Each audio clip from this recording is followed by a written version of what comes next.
Hi YouTube, welcome back to my channel. Hope you're enjoying your weekend. I thought I'd come back to you this morning with part 2 of the new Tom Ford Soleil Neige palettes. I ended up buying all 3. I tried to restrict myself to 2, and the 2 that I'm going to show you today, having shown you the Soleil Neige number 1 palette last week, are the 2 that I bought sight unseen off the internet online from the Tom Ford shop. I watched a bunch of YouTube videos. I pretty much knew that I definitely wanted this one, which is number 2 Soleil et Lune, just from the promotional photographs that I saw. And I think it was because this was definitely the most unusual or atypical of Tom Ford colour collections because of that grey, silver green. You don't tend to get a lot of primary colours in Tom Ford palettes, you know, much less something like a green. He has done quite a few mauves, purples, particularly last summer. I think the African Violet palette had quite a strong purple violet, more than the kind of more mauvey, heathery, natural shades that he's done in the past. And there have been the odd blue, but generally the palettes are much more rose, taupe, brown, creams. So this was definitely unusual, and I thought this was just a beautiful kind of mermaid grey green shade. But I will say that the reviews on YouTube were not that positive about this palette as a whole. People found it a bit difficult to integrate the colours and felt they weren't that well pigmented. So I was a bit dubious. The favourite of the 3 seemed to be number 2, which is Soleil d'Hiver, sorry, number 3, Soleil d'Hiver, which was this one, quite a warm rose and brown palette. So because the reviews were so positive, I went for those 2. And as you know from last week, I ended up buying the 3rd one, which is in fact number 1, which I probably have used the most so far, to be honest, but I showed you that last week. So let's have a look how pigmented or not this one actually is. There's a very, I would say, warm cream with quite a bit of luster in it. Not forgetting these are the wet and dry use palettes, although I tend to only use dry. A very typical, very chromed rose gold. Very pretty colour, but we've seen that before, and indeed I think we see it pretty close in this palette. So if I just move over straight away, this top one here, very, very similar. Not the same, not quite as chromed, and you can see it swatches, I'd say a bit more kind of orange. So although they look similar, very similar I would say in the pans, can we see that? They do swatch differently, but it's definitely a colour that you see in other Tom Ford palettes. Then there's a nice mid, really silvery type of brown. So, you know, these really do swatch slightly differently from how they look in the palette. I think that's a beautiful, cool toned, silvery, lilac-y grey. Excuse me. Very flashing on the eyes. Gonna have to take a swig of coffee there. There we go, much better. And then the colour that I essentially bought it for, there we go, this mermaid green to me. Very reminiscent actually of a Chanel palette that I have. Something about the desert, Can't remember the name off the top of my head, but those of you who are Chanel fans might know which one I'm talking about. I think it was about 2 or 3 summers ago, and the little pots in the pan are embossed with a kind of wave pattern. There's a green in that that's very similar. Now, I don't actually find this green too hard to wear. I have kind of got blue-grey eyes.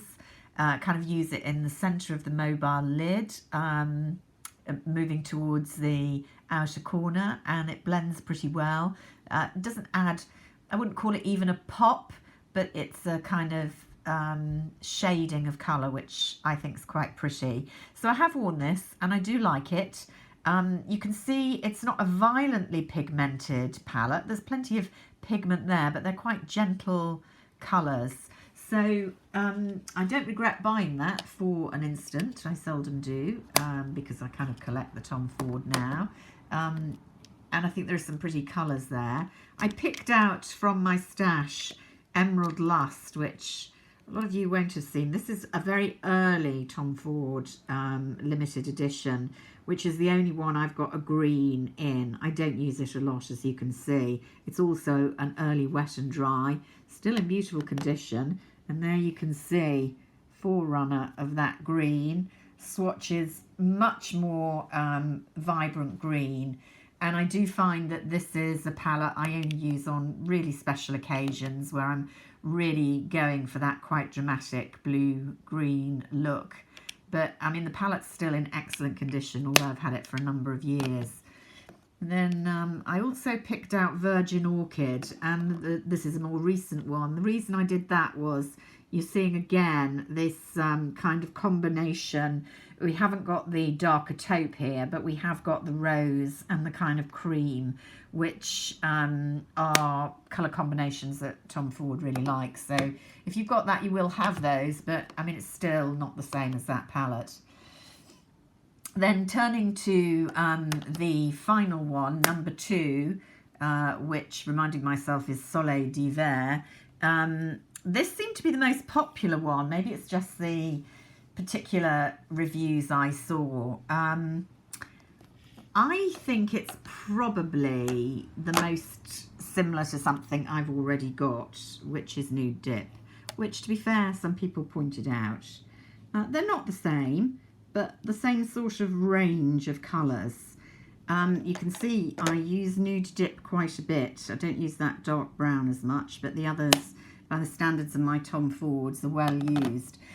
So I think you might want to think twice if you've got Nude Dip, but you know, if you love those colour combinations, you probably are going to love this one.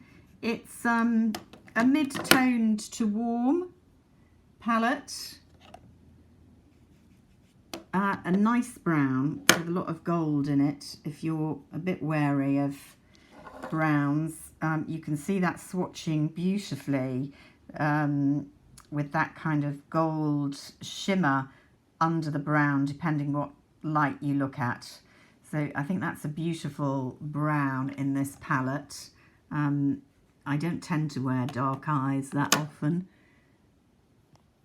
There you can see very kind of goldeny pink, I would say. So those two I think are not going to look that dissimilar on the eye, but you'll use them. This cream I found a bit dry, the least good consistency of any of the palettes. I might have to really kind of scratch that one up, or definitely try using it wet. It's the only one in all of the palettes which I'd say was definitely not up to Tom Ford's standards, which is not good enough really when you think how much you're paying for these. So can we do Nude Dip alongside, just for those of you who have it? Here's the brown. I hope you can see there, it's a much more, I mean, it is multi-dimensional, but not as multi-dimensional as the one in the Soleil d'Hiver palette. It's far more cool tone brown, but without the extra shimmer. It's a useful shade though. This is a beautiful taupe in Nude Dip, and you haven't got a taupe in the Soleil d'Hiver, so you might want it for that. A much better goldeny cream. I've not done this very well really, have I? I should have gone down the arm, but it's quite difficult with the short range of my camera. And then the very classic, let's go there, rose gold that you get in a lot of Tom Ford palettes. So I would say a similar kind of colour palette, but they're not the same, and you could definitely justify having both. But I would say, aside from that beautiful golden flecked brown, which I don't have in any of my other Tom Ford palettes, I think this Soleil d'Hiver actually, contrary to what a lot of the other YouTube reviews seem to say, is my least favourite of the three. But they're all beautiful. There's just that one dud palette again in the Soleil d'Hiver, in my opinion. They are expensive. They're definitely a luxury, but they last for ages, and I do think they're pretty. So I still have the cream and toppers to show you. That's going to be in another video, hopefully quite soon. Until then, bye for now.